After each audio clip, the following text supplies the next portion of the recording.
to Tea Gardens. Now this is Chick Power this morning, and someone with a very loud wine shirt said that the age of the musicians has been halved this morning by the addition of some younger people. Now, I don't know who that would be. Len, would you have any idea who that would be? No, I wouldn't. But it's lovely to have these new ones coming in and taking up the reins and using their gifts for the Lord. Philippians chapter 4, verse 4 says, "Rejoice in the Lord always. I will say it again, rejoice." Let me pray. Loving Father, thank you. Thank you for all that you do for us. Thank you for who you are. Thank you for what you have made us to be, new creatures in you. Thank you for loving us the way that you do. Thank you for forgiving us. Thank you, Lord, for this chance to be here this morning. May we open our hearts to you as well as our minds to you. May we listen to you this morning, we pray. In Jesus' name, amen. Rejoice in the Lord always, and I say again, rejoice. Would you stand with us as we sing?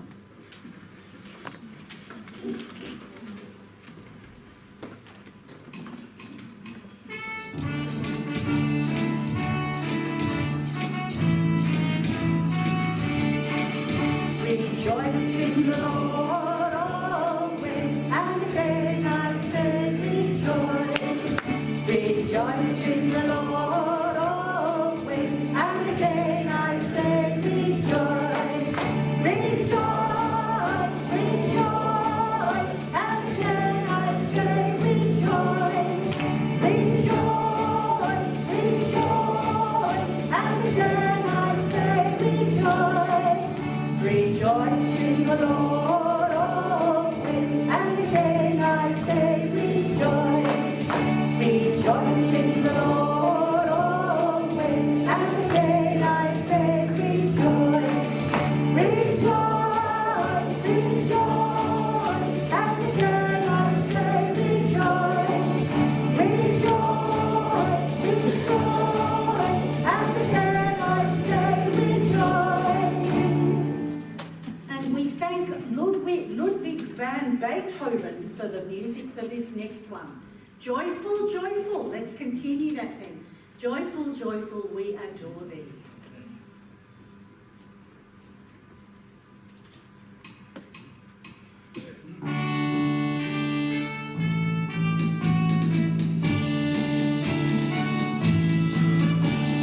Joyful, joyful, we adore thee. God of glory, God of love.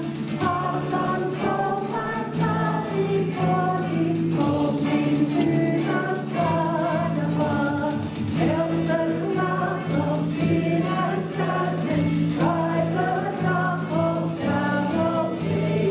Giver of immortal gladness, fill us with the light of day.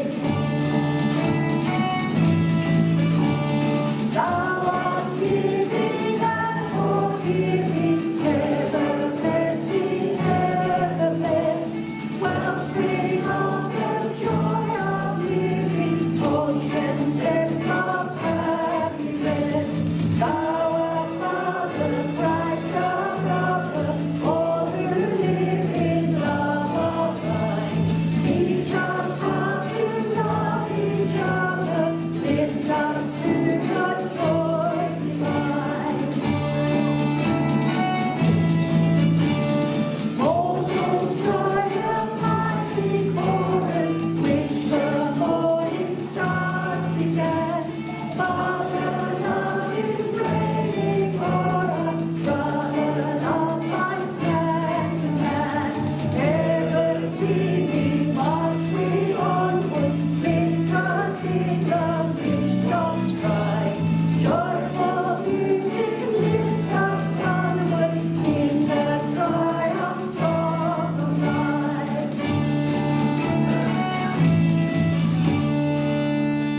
Please have a seat. was a bouncy way to start the service, wasn't it? Psalm 99. Psalm 99 is going to continue the theme of singing and thanks and praise to God. Psalm 99. The Lord reigns, let the nations tremble. He sits enthroned between the cherubim, let the earth shake. Great is the Lord in Zion, he is exalted over all the nations. Let them praise your great and awesome name. He is holy. The King is mighty, he loves justice. You have established equity. In Jacob you have done what is just and right. Exalt the Lord our God and worship at his footstool, for he is holy. That's something we need to remember, isn't it? Moses and Aaron were among his priests. Samuel was among those who called on his name. They called on the Lord and he answered them. He spoke to them from the pillar of cloud. They kept his statutes and the decrees he gave them. Lord our God, you answered them. You were to Israel a forgiving God, though you punished their misdeeds. Exalt the Lord our God and worship at his holy mountain, for the Lord our God is holy. Could we have that back again, please, Andrew? Let's read that all together. Exalt the Lord our God and worship at his holy mountain, for the Lord our God is holy. Let's not forget, he is a holy God who cannot look on sin. Amen. Amen. We're going to continue singing. This is a beautiful song. It's called Come As You Are. That's how I want you. Sometimes, I know Len sometimes talks about in communion how his mother used to say she wasn't worthy to have communion because she wasn't good enough. And communion, and God forgives us. We are worthy because we'll never be worthy enough because he is holy, but he has forgiven us. So when God looks at us, if we have accepted Jesus as our Saviour, when God looks at us, he sees Jesus. That to me is the most mind-blowing thing. He sees Jesus. So this song is about come as you are, feel quite at home, you are loved and forgiven. Come as you are. Would you stand with us as we sing?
Please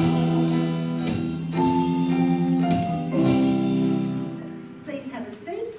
Kids, it's your turn. Would you like to come down the front and talk to me?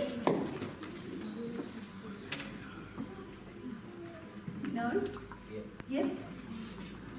Yes, sure. Come on, down that front. Good, okay. So, what have you been doing? Have you run in a marathon? You haven't been running? Just wearing one? What have you guys been doing? We went on the... It's on? It's actually on? Yep. We didn't say then. You went on the boat. On the boat. I don't know if it's actually on. Okay. I'll have to repeat it. It's not right. On the boat. Big boat, little boat. Big boat. Or how many? Lots of people? Yeah? And did you go far? Did you go fishing on the boat? Did you catch any fish? No. And sometimes when you catch them, you put them back anyway, don't you? Because they're too small. You know there are laws. Well, why do you think there are laws that we can't have every fish we catch if they're too small? They do live in the sea, and yeah, you want to take them away from the sea, and then you wouldn't get a decent meal out of them anyway, would you? So you might as well put them back to grow, because they live. They live and they swim around you. All right. So, did anyone else catch any fish? No. Okay. And what have you been doing? On the boat too. Do you have to wear you wear a life jacket on the boat? And that's and safe. That's safe. Yep. And did you have the food on the boat and everything? Was it a long time you were out there on the boat? Little one says yes, big one says no. That's about right, isn't it? So it seemed a long time. Good on you. And what have you been doing? At Hawk's Nest? Yep, okay. And what do you spend your time? Oh, look at you, you're in the beach all the time, are you? Yeah. Do you have a board, or do you just catch the waves on? Do you have a little board? You're not a standing up board. No, that's a bit tricky. People in your family might have a stand-up board. You've got older brothers. Would they have a stand-up board older? Actually, you're not too old. You're not too young for a stand-up board if you wanted to. It doesn't interest you. You just have a board where you're lying on it. You choose the other one. Yeah. So who cares if you have fun? And how much longer are you here for? Till Monday, till tomorrow. Well, it's been lovely to have you anyway. That's lovely. You had our rain. Sorry. Did you? I know, it was fun, wasn't it? Did you see the photos of the cows when it rained? There were photos. Did you see the photos of the cows? There were photos of cows, and they were jumping. The calves were jumping in the rain, and they were all mooing because they just love the rain so much out on the farm. And of course, we saw the photos of the kids sliding in the mud puddles, and absolutely, even the parents who left them without raincoats and boots going in and just splashing in the mud. Someone said they hadn't seen rain for 6 months, and she was only little, so therefore she would have no understanding of rain. So it's amazing. Well, you have a lovely time when you're here. You're here till tomorrow. How long are you guys here for? Today. Well, thank you for coming to church with us and sharing with us. And we have Kids Church. You're very welcome to go to Kids Church. Do you know where Kids Church is? Because you went to it. So let me pray for you. It's been lovely to have. Thank you for coming here today. Let me pray for you as you go out. Loving Father, thank you for these little ones as they go to Kids Church. But Lord, we thank you that they have been here. They have blessed us in our service today. We thank you for them. And we ask for safety as they travel back to their homes today or tomorrow. And we hope that we see them again.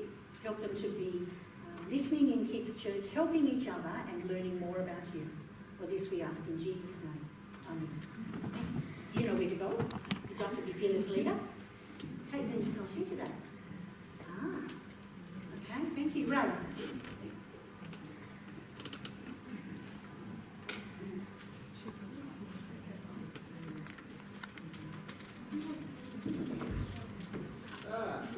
everybody. Wasn't the rain great? Yes. Yes, I mean, praise the Lord.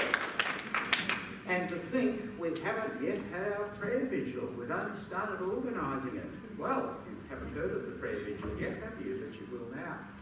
We are going to have 12 hours of prayer here at the church on Saturday the 1st of February, so a couple of weeks away. Doesn't mean you have to come and pray for 12 hours, by the way.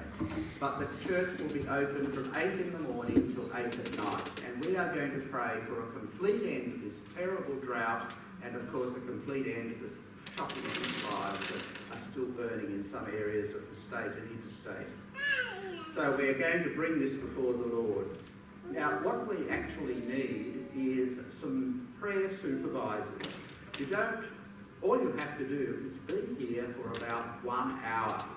I've got a sign-up sheet, so you can choose a time between 8 in the morning and 8 at night, although some people who are early birds have already indicated their interest, and just be here for that time and give out some prayer points to people who come. We're going to advertise this to the community and to the other local churches. So we will get a number of people, we hope and pray, to come in and bring these matters to the Lord.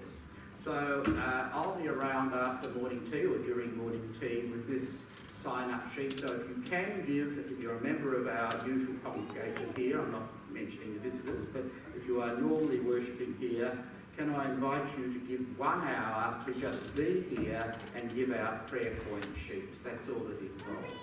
And the directions are on the So let's bring these terrible matters of drought and bushfires before the Lord in a concentrated burst of prayer. So remember the date, Saturday the 1st of February. It's Saturday, 2 weeks. 2 weeks away, yes. And of course, if you're not only a supervisor, if you want to just come and pray as well, absolutely. You don't have to sign on, no. do you? Oh, absolutely not. No. If you are not actually supervising, you don't sign on. It's a church activity. Just come for whatever time you can give. So don't feel you can't come. Thank you for reminding me of that. Don't feel you can't come if you're not a supervisor. No, it's open to everybody. So just remember the day. Thank you. I know it's being mentioned, Ruth is mentioning it, the Minister's Paternal too, so we can have a prayer vigil for our church, which is pretty awesome, isn't it? Okay, we don't take up an offering at our church. We have an offering box in the foyer if you would like to contribute to the work of the church. Campers are in tomorrow, so for the week. Campers from Monday till Friday, so the church is a tent city. If our visitors have you ever seen the tents up? Oh, and you're here till today. Okay, sorry, but we'll have envisaged tents everywhere. So they come from Bridgewater, or they're from Western Sydney, and they come and stay. Well, they're from a church, Bridgewater Baptist. They come and stay and use all our facilities, and it's just amazing. Amazing witness for us and a chance to be involved in a youth activity. So that starts this week. We have a wonderful morning tea that you are very welcome to join. Now, we have an Australia Day breakfast coming up. It's going to be at Len and Sue's. And on Monday the 27th, there we are. Bring a plate with some food on it. Oh. That's not. I have an American daughter-in-law. She said, "What does it matter what sort of plate?" I said, "No, you got to put food on it." It's a really Australian phrase. Bring a plate. So okay, so 8 o'clock. $2 and bring a plate for morning tea. Last time we made pavlovas. Is that still being on? So the pavlova too. Susan and I are pavlova people, makers. So we'll make our pavlovas again. Right. Bible study starts at the church. Not this week because there's nothing on at the church this week. So it'll be the next Tuesday in the afternoon. And that study follows on from the sermon on the day before, on the week before. Yes, Robin, and yours is starting? Thursday the 6th. Thursday the 6th. So that's not this week, and next week as well. So everything's starting that week. All right, so Robin's is starting. Yours is at 7 o'clock at Robin and John's. I've got a topic, Robin? No, so just a home group. A home group, right, okay. So that's the church one and this one. Andrew, is yours still running? Coming back up again? It will be, yes. Coming Come at some February. stage to be advised. Probably February sometime. Okay, probably from. And the Anglican Church is running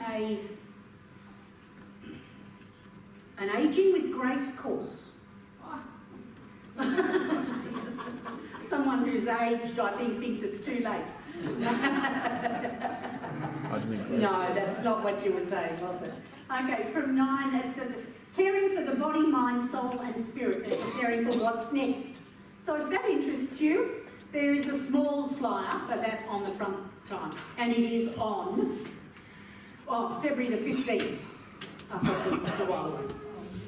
Plenty of time to age before that one, and practice aging before that one. All right, okay. Now, Ellen, we actually have a Baptist home care meets in our church, and we thought you might like to hear more about it and what they actually do. So, Ellen, over to you. Hi, look, I was asked to talk about Baptist home care, and I had no idea what Baptist home care was. And I don't know whether there are any ones out there that don't know what it is, but we've got a short video, and so we'll all find out together what it's all about.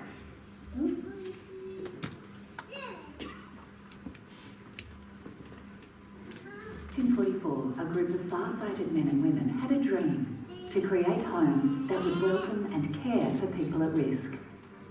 Their focus was on vulnerable children and women with little support. 75 years later, and that focus remains.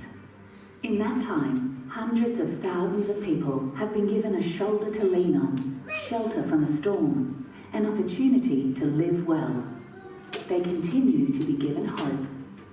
In post-war Australia, significant social change was stirring, and New South Wales Baptists were encouraging their community to engage with social action in a more positive way.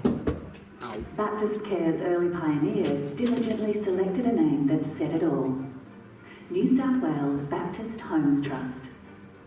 Baptist was a statement to identify their deep Christian values. Home placed their dream as the central driver. Trust suggested the founders' intent that they could be trusted. The Baptist Homes Trust was incorporated on the 5th of October 1944, allowing it to own property and other assets in its own name. Its first board comprised 36 people, 1/3 of whom were women. The trust was a volunteer movement until 1952, when the first employee was appointed. But its committed legion of volunteers remained the backbone of the trust as it went on to flourish. It quickly became apparent that across New South Wales there was a growing need for aged care services. To meet this need, the trust opened its first aged care home in Carlingford in 1953. By 1959, 2 aged care persons' homes had been established, and the trust had assisted the Lismore Baptist Church to open its own homes. 2 children's homes were operating, as was a home for a group of displaced refugees. In addition, early ventures into social welfare were underway. The pioneers' ambitions of being able to care for disadvantaged people were being recognised. During the 1960s, the Trust expanded its services into rural aged care. New homes opened in Parkes, Newcastle, Canberra and the Blue Mountains, and they were managed by regional boards of local volunteers. By the end of the 1970s, many of the Trust's existing facilities had been upgraded. The Trust was continuing its expansion into aged care accommodation and strengthening its community services in metropolitan and regional New South Wales. In fact, by 1979, the Trust was managing 18 facilities, 12 homes and village groups for the aged, 4 homes for children and young people, a block of flats for single mothers and their children, and a home for ex-prisoners and men on probation. These homes offered accommodation and care to more than 900 people. Growth continued in the 1980s with a strong focus on aged care and family and community services. In 1992, to acknowledge this expanded and expanding range of services, the New South Wales Baptist Homes Trust changed its name to Baptist Community Services New South Wales and ACT. To continue providing the care on which its reputation had been built, from the late 1990s and into the 21st century, staff numbers tripled to just under 4,000 employees and 1,000 volunteers. From 2014, the organisation became known as Baptist Care. Baptist continues to be a statement of identity, sustaining the pillars of home, peace and Christian values. Care remains the attitude and Baptist Care's core expression of Christ's love. Much has changed in 75 years for Baptist Care and for society more broadly, but the best things remain the same. And at its heart, Baptist Care is the same caring organisation as it was back in 1944. Baptist Care was created to express the love of Jesus to those in need. Today, that purpose remains the same. The founders could not have imagined how much hope their organisation has been able to provide to so many. And they would surely be proud of how the organisation's 3,600 employees and 1,000 volunteers continue to foster their vision. 75 years on, providing loving care and giving hope to those in need. Because hope brings us together. Because love is the secret to true care. Because everyone deserves to live well. Because I care. Because I care. Because I care. Because I care. Because I care. Because I care. Because I care. Because I care. Because I care. Because I care. Because I care. Because I care.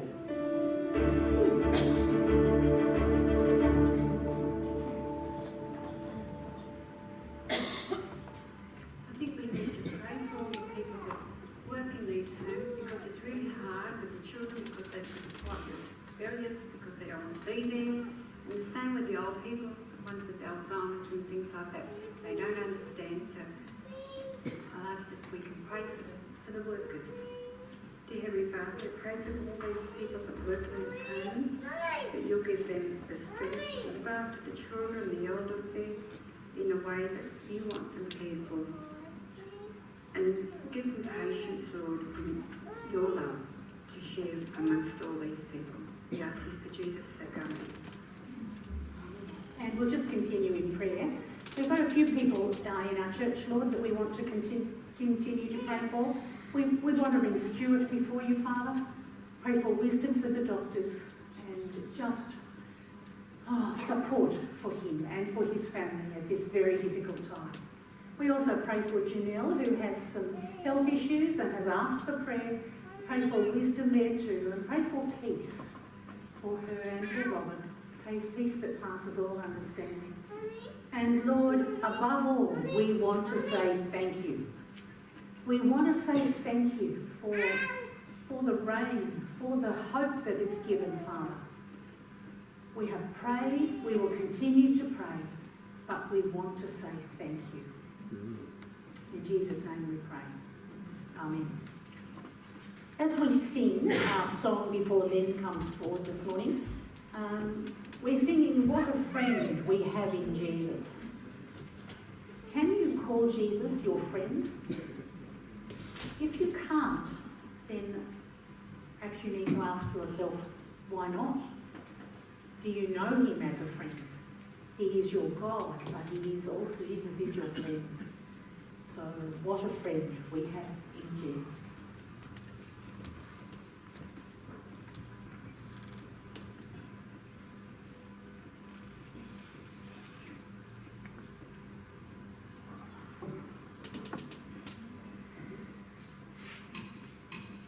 Would you stand with us as we sing?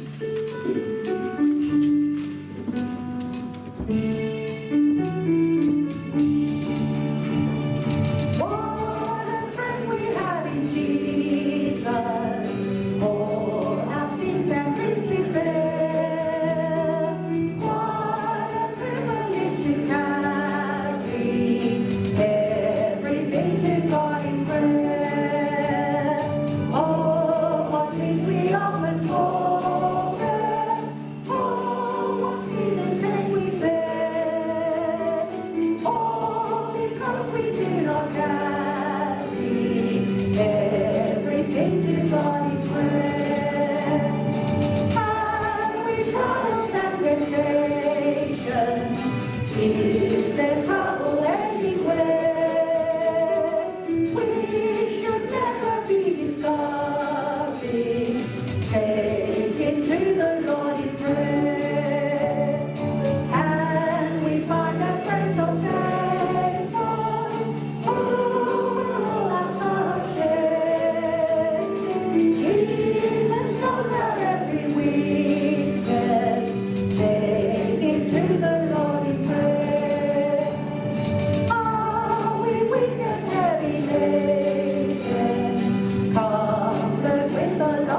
have a seat. Thank you, Len.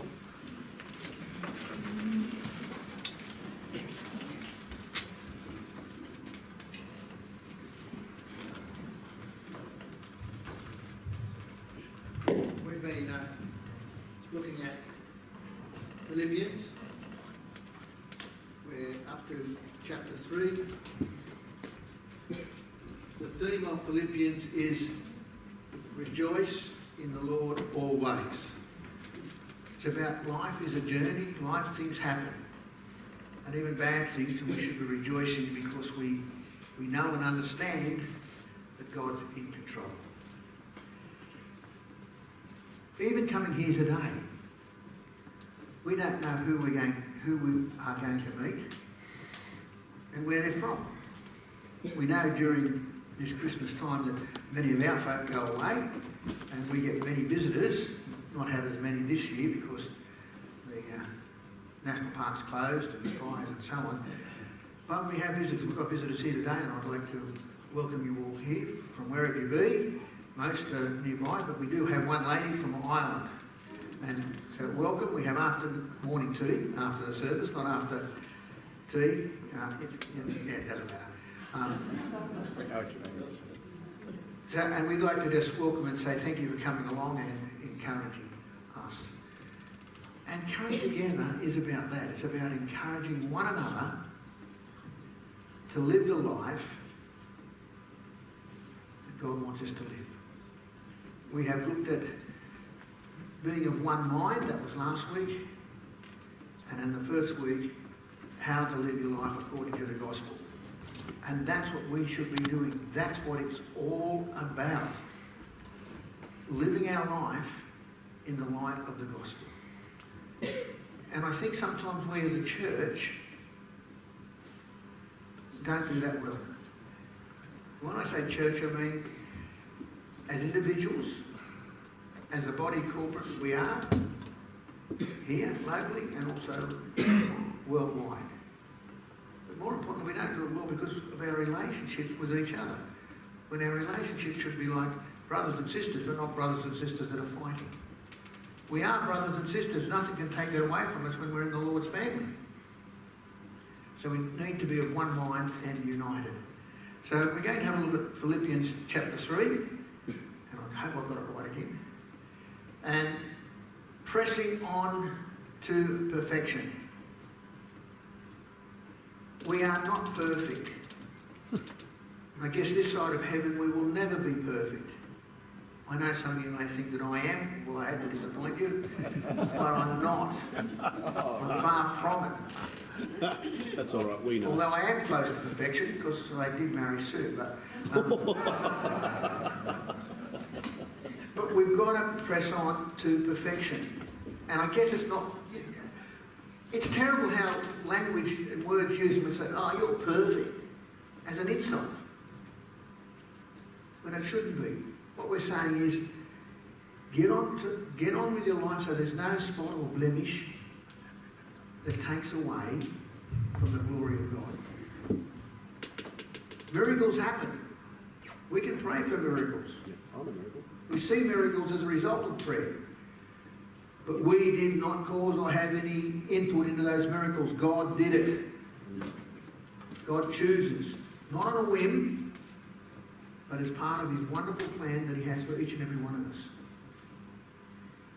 Things happen to us for a reason. I gloried last year, no, the year before last, sorry, but just over 12 months ago, in the fact that I ate bad chicken. Because the bad chicken hurt us inside, and I went to have the doctor to have a look at it. He said, oh, she said, you're just a little bit of a wuss, but we better check it out anyway. It turns out that I had kidney cancer. And so in all things give thanks. I know things can be hard and terrible at times and you feel like giving up, but don't. God loves you. It's part of his plan. Satan will try to thwart that plan, trick you up, do whatever you can, but we are to press on to perfection and give glory to God. And let's have a look at what the Bible tells us. We're going to, first of all, as we go through chapter 3, look at these points. To see the error of placing confidence in fleshly accomplishments. I may or may not be, and you've probably all got a pretty good clue, the world's best singer. You can't, even if I was, I couldn't just, oh, look at me, I'm the world's greatest singer, and therefore everything I do is right and correct. Whatever special abilities and gifts that God's given us, He's given us. And we shouldn't be just relying on our own flesh and strength. I know when you look at me, you do not see me as an athlete, but I tell you, I once was. And I want a very good one. I'm going to give you a couple of illustrations from my athletic life. But I used to think that I didn't need God because I was strong and young and fit and fast, and I could do anything. I didn't necessarily need God. I believed and followed God, but He didn't need to bother Himself with me because I was good enough to be able to do it myself. That's what we shouldn't be doing. We should be pressing on and realising that what we have is a gift from God, and we should not be revelling in our own fleshly accomplishment. We need to understand the need to strive toward perfection in our desire to serve and know Christ. And that perfection isn't about make myself look beautiful. It's about giving God the honour and glory. That's the perfection, giving God the honour and glory. And one that we probably don't think of often is to be reminded of our true citizenship in heaven. We are citizens of heaven, not of this world. When we go overseas and visit, it's nice to be there and see it, and sometimes we say, oh, isn't it good to be in Australia? Isn't it good to get back home? Because what we have is what we, as Australians, is far better than, say, what we have in China or whatever. But we are citizens of heaven. So let's have a look at what it tells us. The first heading of our first part we're looking at is righteousness through faith. We are righteous. We are righteous, but not of anything that we've done, but what God has allowed to happen, but through the righteousness that He gave to us through the death and resurrection of His Son. Let's have a read. Thanks, Mary. Finally, my brothers, rejoice in the Lord. To write the same things to you is no trouble to me and is safe for you. Look out for the dogs. Look out for the evildoers. Look out for those who mutilate the flesh. For we are the circumcision who worship by the Spirit of God and glory in Christ Jesus and put no confidence in the flesh, though I myself have reason for confidence in the flesh also. If anyone else thinks he has reason for confidence in the flesh, I have more. Circumcised on the 8th day, of the people of Israel, of the tribe of Benjamin, a Hebrew of Hebrews, as to the law, a Pharisee, as to zeal, a persecutor of the church, as to righteousness under the law, blameless. But whatever gain I had, I counted it as loss for the sake of Christ. You know, people in the Philippians church are trying to tell people that, you know, God loves you and all that, but you've got to get out and do certain things yourself. And as you know, that the Jews, and remember the people in Philippi were not Jews, they were Gentiles, and they believed that, well, you know, the more you do in your body, the better off you are. For instance, if the Jews say that you should be circumcised on the 8th day, then we say, well, maybe you should be further circumcised, but not only that, you should cut yourself in various parts to show that, you know, I belong to Jesus. I'll cut this off here to show that this is where the nails went through, or so on and so forth. That we need to be doing these sorts of things. We need to mutilate ourselves. We need to flog ourselves to show how much God loves us. That we are repentant. That we are, you know, that was a cult that was beginning to develop, and Paul was saying, have none of this. You are righteous because of what Jesus has done for you and nothing else.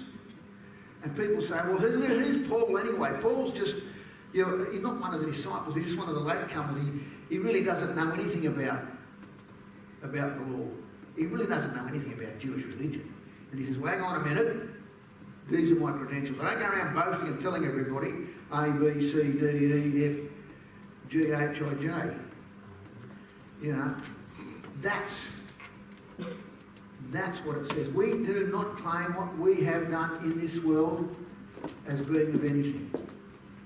We could be the Prime Minister. We could be the Governor General. We could be this. We could be that. But that's not what makes us righteous. Only the death and resurrection of Jesus Christ does it. And Paul is saying, whatever rewards or accolades I get in this world, I count but loss for the sake of Christ. Who we are means nothing.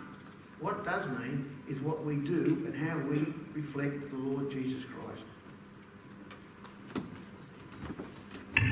Indeed, I count everything as loss because of the surpassing worth of knowing Christ Jesus my Lord.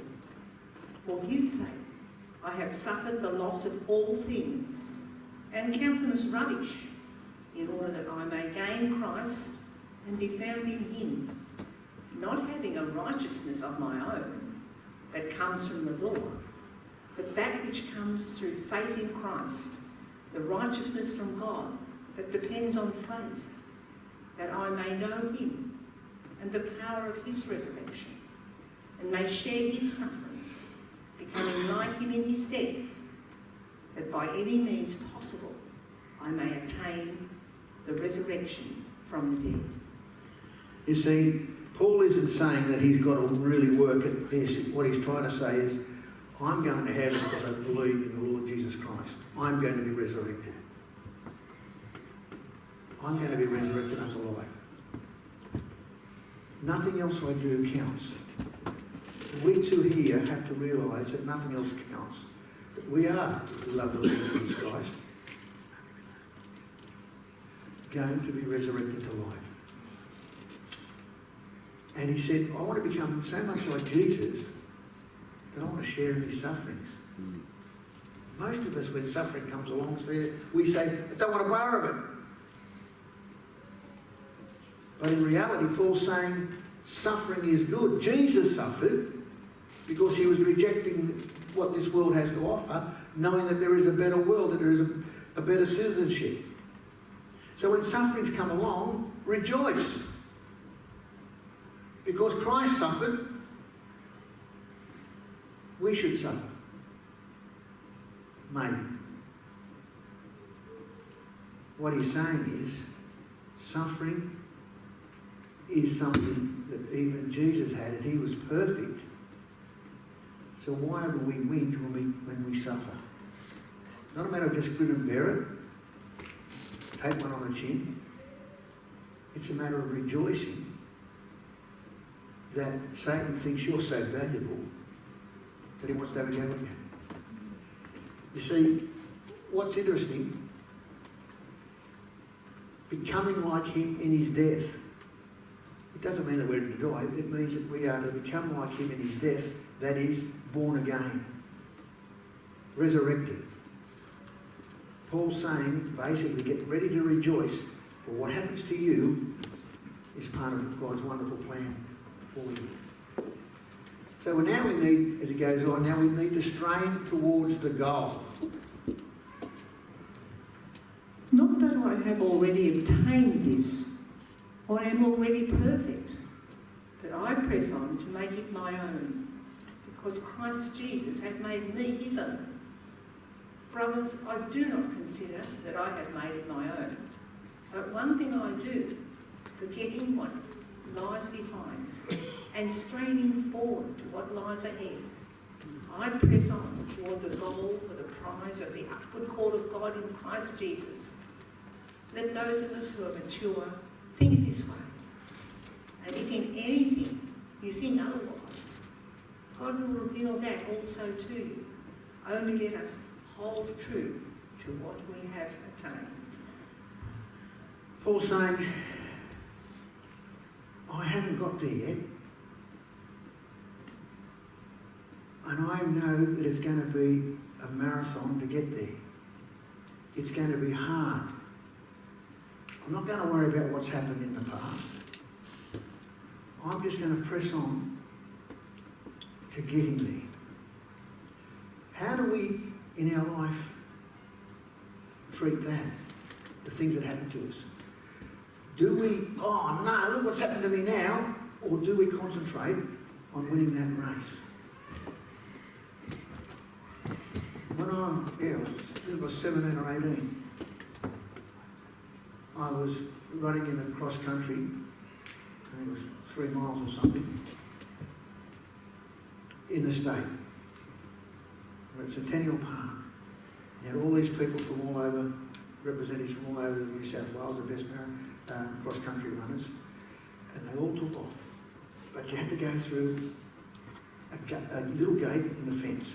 So you've got everybody starting off like this, and all rushing to get there first. Well, I knew the smart thing to do was not make to be the first one through there, because you really put yourself out, but just get there. So I went, as I got there, I come to the fence, the crowd behind me got, sort of bottled in. I ran into the fence and got knocked over, picked myself up, it was really hurt. And I was there and said, oh, this is no good. Look at all the people that got ahead of me. What am I going to do? So I just went flat out to catch up to them. And slowly, one by one, I overtook them. And I came around and there's this big hill. And I went, oh no, I'm not meant to win this race. I'm not meant to win it. I knew there was a couple of people in front of me. There's no way. Look what happened to me before I hurt myself. I got there. Lord, I'm going to walk.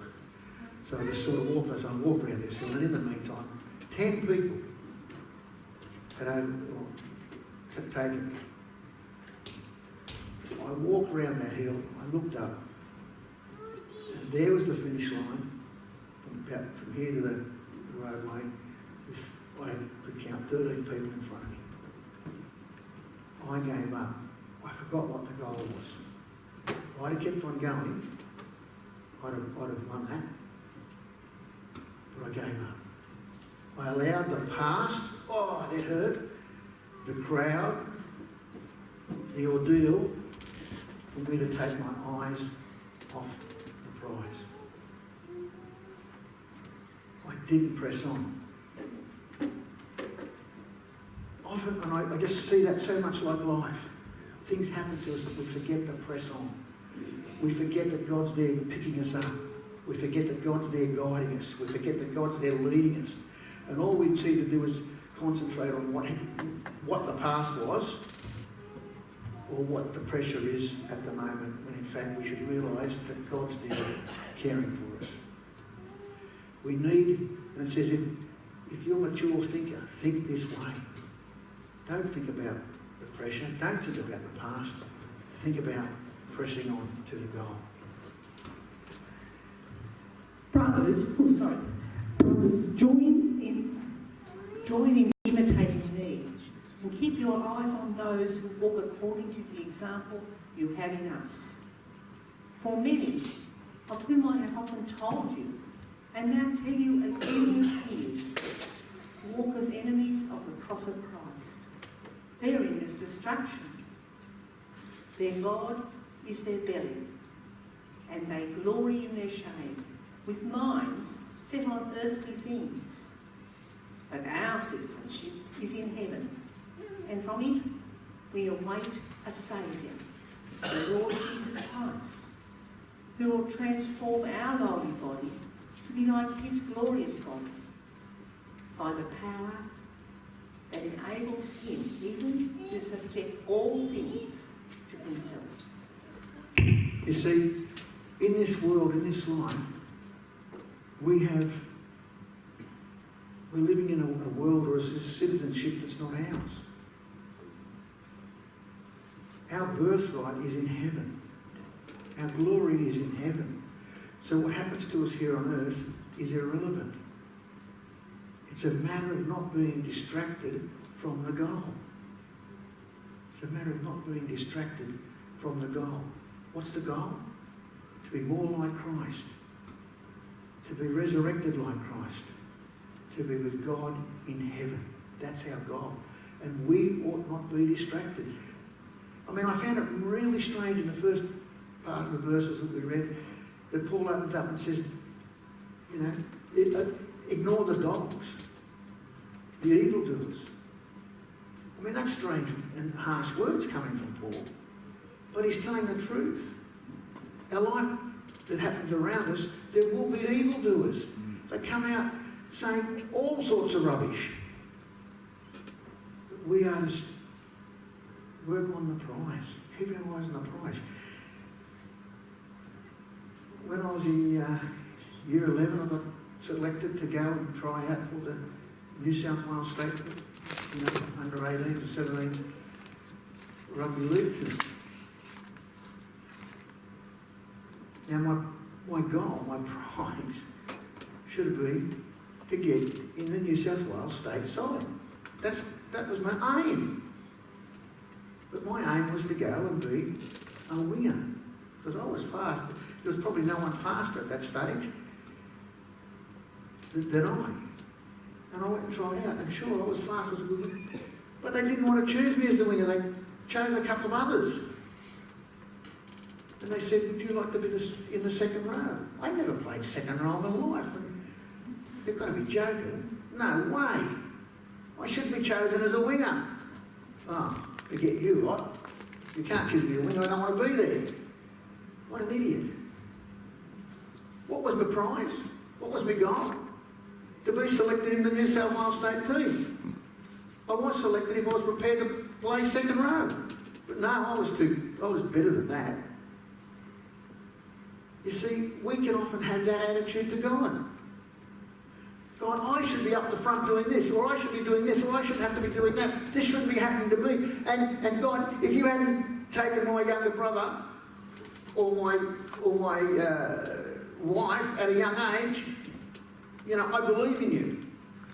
How stupid are we at times? And Paul's saying it well and truly. Our citizenship is in heaven.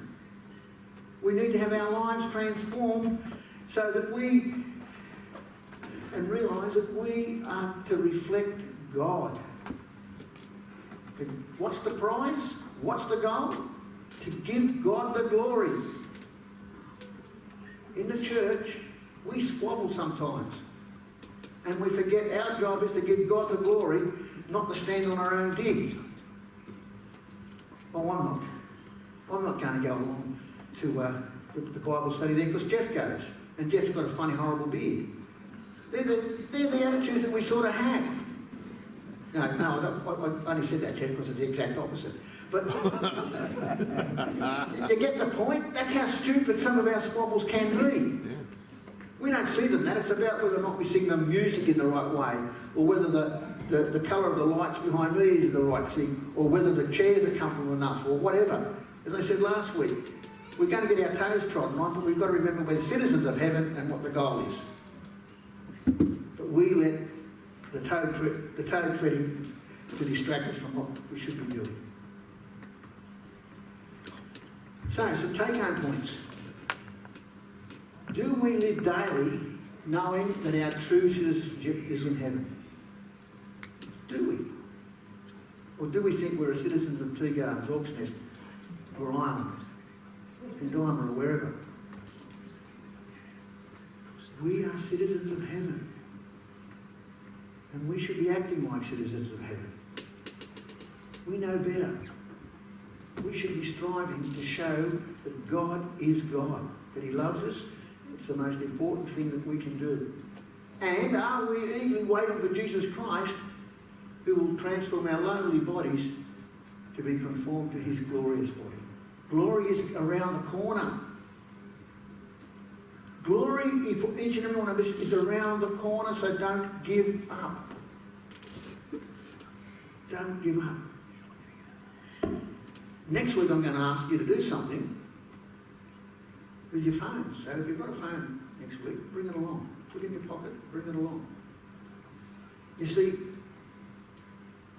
I watched rerun the Billy Graham Crusades, and there's Billy Graham making an appeal, asking people to stand up and do this. It's sort of gone out of fashion. We don't do that. But I'm asking you to have a good think about whether or not you are a citizen of heaven.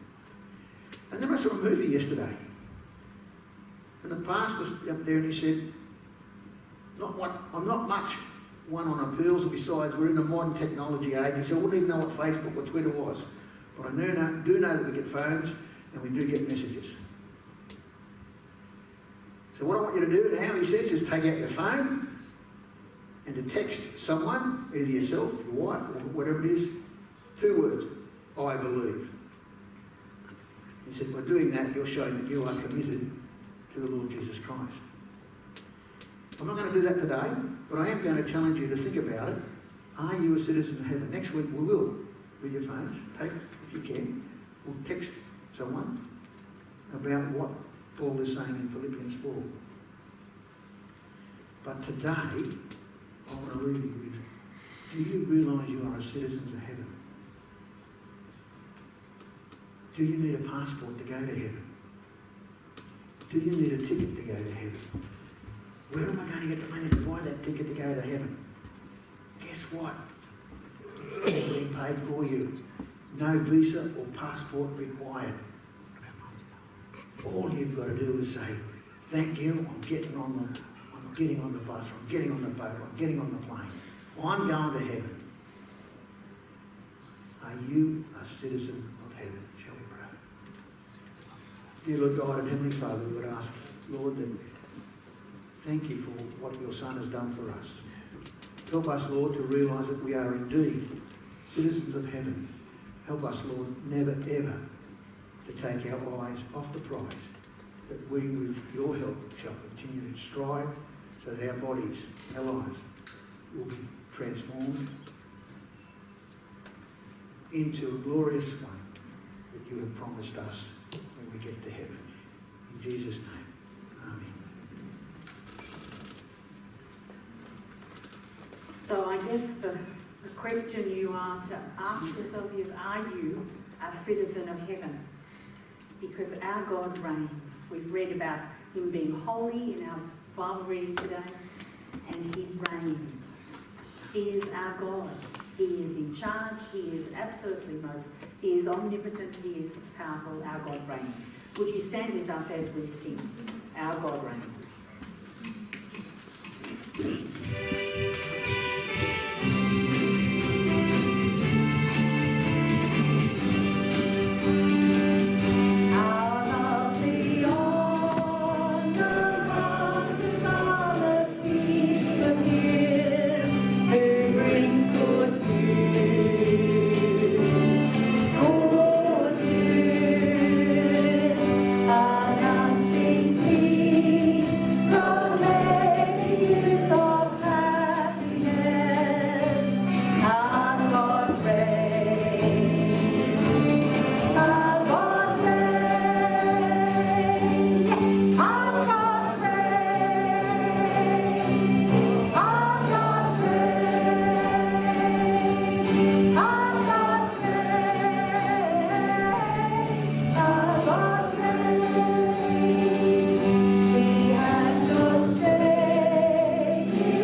Absolutely. Let me hear 7 reminders from God. I will be with you. I will strengthen you. I will answer you. I will protect you. I will provide for you. I will give you peace. I will love you and always have. Amen. Go in God's peace and God's blessing. Join us for morning tea, and if you would like prayer, please come down the front and we will be delighted to pray with you. God bless.